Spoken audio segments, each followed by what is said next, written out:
20 years have passed since the US-led invasion of Iraq. Back in 2003, Washington pushed India to send troops and help stabilize Iraq. However, after months of debate and diplomacy, India refused. That decision has arguably turned out to be one of India's wisest foreign policy choices. We take a look at why India refused to send troops to help America in Iraq. To briefly recap, the war in Iraq began in March 2003 when the United States of America invaded Iraq and toppled Saddam Hussein's government. However, the war was controversial right from the start. To begin with, President George Bush's administration in Washington had made a series of contested claims to justify the war. It argued that Saddam Hussein, the dictator who ruled Iraq, was in possession of weapons of mass destruction. It also tried to connect Saddam to the terror group Al-Qaeda, which had carried out the September 11 attacks on the United States in 2001. These claims were the basis for the American war in Iraq. These theories, however, it would turn out, were far from the truth. Even back in 2003, a number of major nations were unconvinced by America's reasons for invading Iraq. To make matters worse, Washington went to war without acquiring a mandate from the United Nations Security Council. This made the invasion seem illegitimate and even illegal in the eyes of many observers. Despite international concerns, the Bush administration launched an invasion with a coalition of 30 countries in March 2003.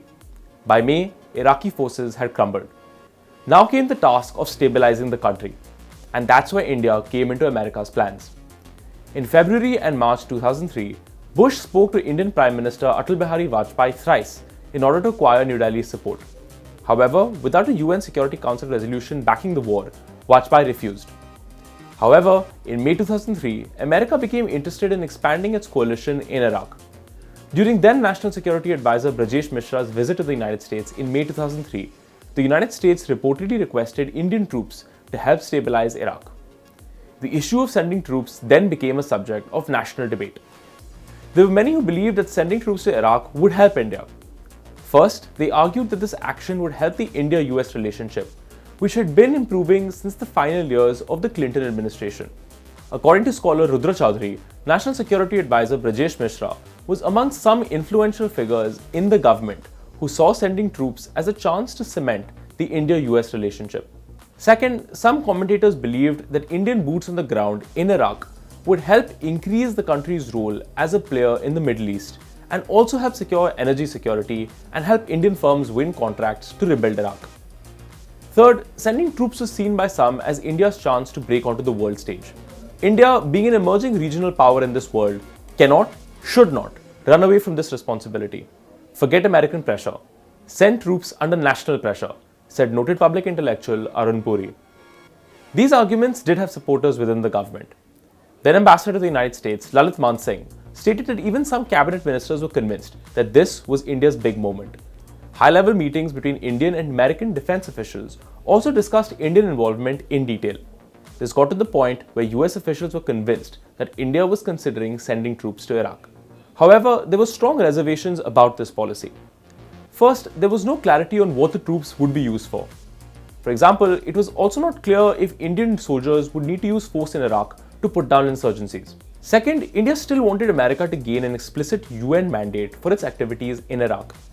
Even those who supported sending troops, like Lieutenant General Satish Nambiar, opposed America's unilateral invasion of Iraq. Iraq was seen as an illegitimate war by many, and New Delhi may have wanted to avoid any damage to its own reputation. Third, there were important unanswered questions. For example, who would Indian troops answer to in Iraq? New Delhi was extremely clear that it did not want its troops answering to American commanders. In the end, this question, among many others, was never satisfactorily answered. Fourth, India's past experiences with foreign intervention had not been pleasant. The experience of sending Indian troops to Sri Lanka in the 1980s had convinced many that the risk of placing boots on the ground was too high. Fifth, and perhaps most important, the public and the cabinet were heavily divided. Sending troops abroad would have been a major foreign policy gamble, which the government could not take without unity at home. Numerous polls found that substantial majorities of India's public disapproved of the Iraq war and wanted the government to condemn the United States. The cabinet itself was split, and the opposition, including the Congress party, was against the move to send troops to Iraq.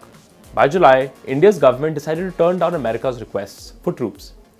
However, the refusal was artfully done. While Vajpayee opposed sending troops, he allowed serious discussions with the United States on the matter. Even if troops were not ultimately sent, this flexibility made the US feel like India was serious about taking ties to the next level. Vajpayee also brought India's opposition parties into play. He held regular all-party meets with parties like the Congress and encouraged India's left wing to be vocal about their opposition to sending troops.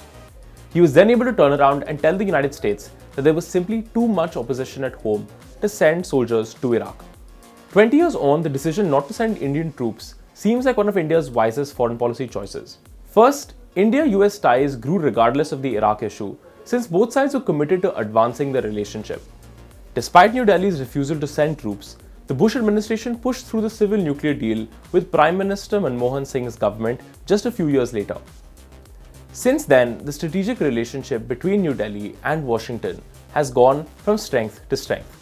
Second, India's position in the Middle East is secure. In 2003, many commentators argued that not sending troops to Iraq would mean that India would be diminished as a power in the Middle East. However, in 2023, India has strong ties with most regional players, and especially with Israel and the UAE. Third, not sending troops to Iraq wasn't a lost opportunity to assure India's geopolitical rise, as some had feared. The country's global position has only improved in the last 20 years, despite not intervening in Iraq. Its growing economic and military strength, more than its stance on any one foreign policy issue, ushered its rise. Finally, Iraq itself turned out to be a political minefield. In 2011, America pulled out of Iraq, having spent an estimated $3 trillion and having lost thousands of soldiers. Soon after the United States took over the country, sectarian violence began and spiraled into civil war. This is not to mention that the Iraq War was a major reputational loss for the United States. Within 20 years after the Iraq War started, it seems the decision not to send troops to that conflict was arguably among India's wisest foreign policy choices of the last few decades.